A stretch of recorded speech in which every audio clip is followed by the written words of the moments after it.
Conference होगी, press conference, जिसमें गृह मंत्री अमित शाह तमाम महत्वपूर्ण बातें कहने वाले हैं।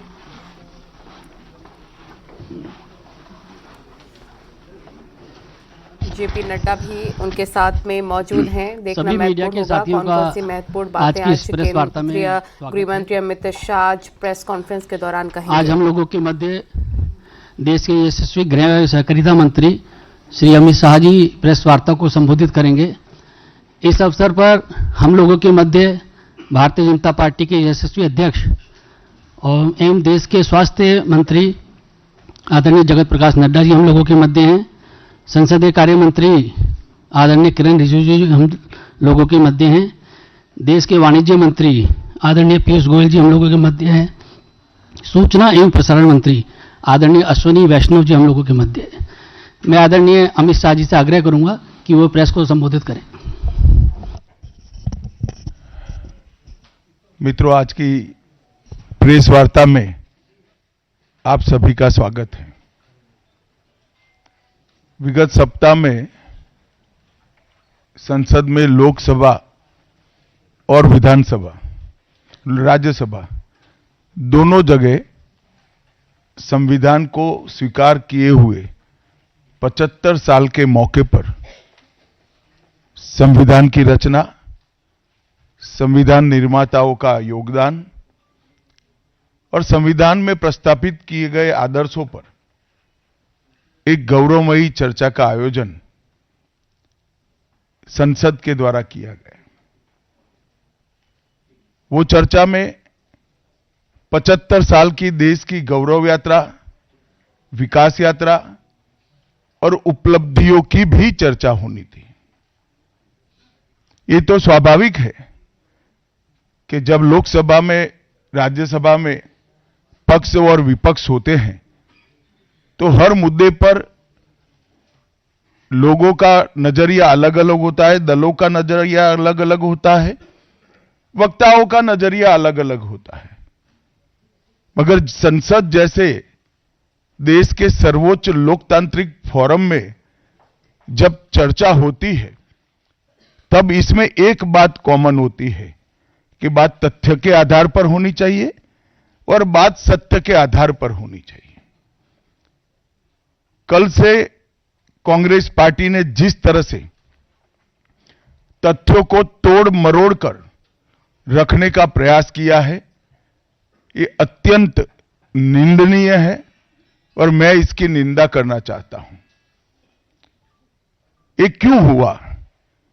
क्योंकि भारतीय जनता पार्टी के वक्ताओं ने संविधान पर, संविधान की रचना के मूल्यों पर और जब जब कांग्रेस या भारतीय जनता पार्टी का शासन रहा तब शासन ने संविधान के मूल्यों का किस तरह से मूल्यांकन किया, संरक्षण किया और संवर्धन किया, इस पर फैक्ट के साथ भारतीय जनता पार्टी के वक्ताओं ने अनेक उदाहरणों के साथ जनता के सामने विषय रखे और उसमें वो तय हो गया कि कांग्रेस पार्टी आंबेडकर जी विरोधी पार्टी है, कांग्रेस पार्टी आरक्षण विरोधी पार्टी है, कांग्रेस पार्टी संविधान विरोधी पार्टी है, कांग्रेस पार्टी ने सावरकर जी का भी अपमान किया,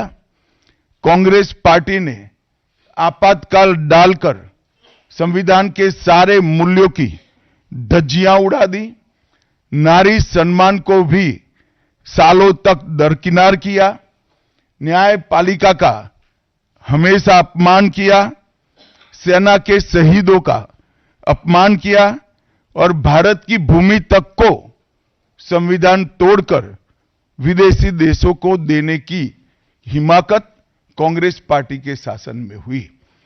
जब ये पूरा सत्य उजागर हो गया तब कल से कांग्रेस पार्टी ने फिर एक बार अपनी पुरानी पद्धति को आजमाते हुए बातों को तोड़ मरोड़ कर और सत्य को असत्य के कपड़े पहनाकर समाज में भ्रांति फैलाने का एक कुत्सित प्रयास किया है।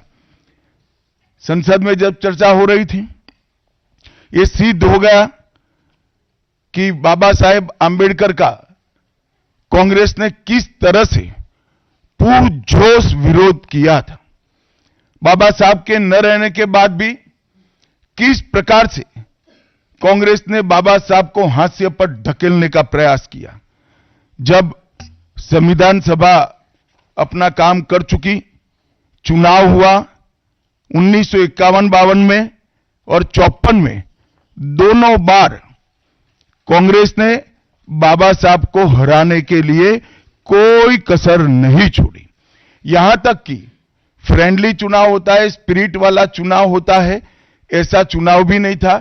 विशेष प्रयास किया गया और वो उनकी हार को सुनिश्चित किया गया।